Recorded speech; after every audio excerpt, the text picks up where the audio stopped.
हम ये तब से कहते आ रहे हैं कि हमें 5 अगस्त के डिसीजंस मंजूर नहीं है और ये हम कहते रहेंगे चाहे कुछ भी हो जाए। कितना अफसोस होता है ये देख के कि जो भी इंसान करंट डिस्पेंसेशन के खिलाफ कोई भी आवाज उठाता है या उनके आइडियाज उनसे मैच नहीं करते हैं, वो उनके पीछे एजेंसियों को लगा देते हैं। लेकिन हम लोग डरने वालों में से नहीं हैं।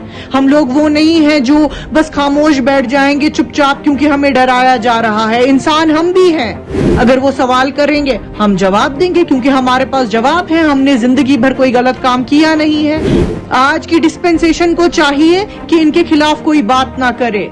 कितने अफसोस की बात है, पहले इलेक्शन कमीशन इलेक्शन अनाउंस करती थी, आज लगता है ईडी इलेक्शन अनाउंस कर रही है कि अल्हम्दुलिल्लाह हम क्लीन हैं। इसलिए हम वहां गए, उमर साहब की क्वेश्चनिंग हुई और उन्होंने जवाब दे दिए क्योंकि कभी कुछ गलत ही नहीं किया है। हाँ में हाँ मिलाने वाले लोग हम नहीं हैं। जो सही है उस पे हाँ कहेंगे, जो गलत है उस पे ना कहेंगे। इन सारी चीजों से जेकेएनसी डरने वाली नहीं है।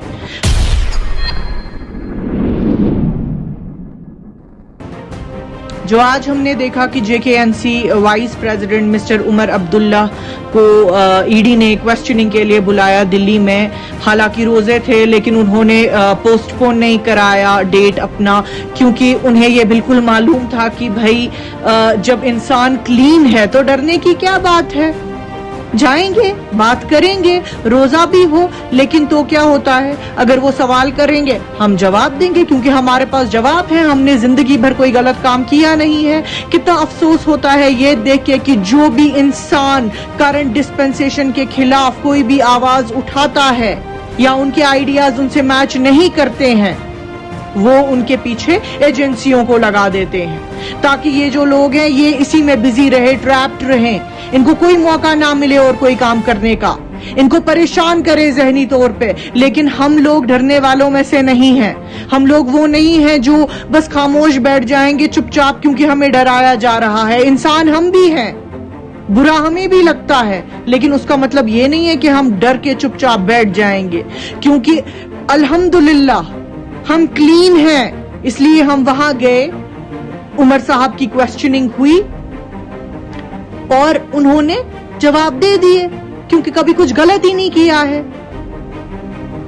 आज की डिस्पेंसेशन को चाहिए कि इनके खिलाफ कोई बात ना करे। कितने अफसोस की बात है, पहले इलेक्शन कमीशन इलेक्शन अनाउंस करती थी, आज लगता है ईडी इलेक्शन अनाउंस कर रही है। जब शुरू हो जाती है एजेंसियों की ये कार्रवाई पॉलिटिकल बड़े बड़े लीडर्स के खिलाफ, तो समझ में आता है कि कुछ पॉलिटिकल एक्टिविटी होने वाली है। कुछ दिनों से यहाँ डिलिमिटेशन कमीशन भी आई हुई थी, तो लग ऐसा ही रहा है कि कोई पॉलिटिकल वेंडेटा विच हंट हो रहा है। हाँ में हाँ मिलाने वाले लोग हम नहीं हैं। जो सही है उस पे हाँ कहेंगे, जो गलत है उस पे ना कहेंगे। इन सारी चीजों से जेकेएनसी डरने वाली नहीं है। हम लोग जो लोगों की आवाज है, जम्मू कश्मीर के लोगों की आवाज, वो बुलंद करते रहेंगे जिंदगी के आखिरी दम तक। वो हम आगे बढ़ाएंगे। हम ये तब से कहते आ रहे हैं कि हमें 5 अगस्त के डिसीजंस मंजूर नहीं है और ये हम कहते रहेंगे चाहे कुछ भी हो जाए। हम इस बात से हटने वाले नहीं हैं। हम उन डिसीजंस को एक्सेप्ट नहीं करते हैं। आज आपने देखा किस तरह फायरिंग हुई नॉर्थ कश्मीर में। एक छोटे से इंसिडेंट पे फोर्सेस ने फायर कर दिया आम लोगों पे, सिविलियंस पे, और आप लोग कहते हैं कि हालात ठीक हो चुके हैं।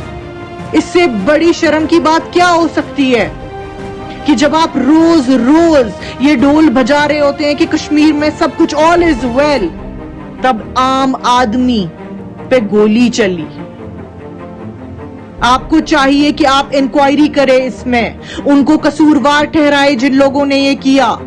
उन लोगों को आप सलाखों के पीछे भेज दें क्योंकि उनकी सही जगह वही है, बजाय इसके कि आप उन लोगों के खिलाफ कार्रवाई करें जो क्लीन हैं, जिन्होंने जिंदगी भर कोई गलत काम नहीं किया है, क्योंकि वो सिर्फ आपकी डिस्पेंसेशन के खिलाफ आवाज उठाते हैं। ये उनका हक है, एक डेमोक्रेसी में वो ये कर सकते हैं।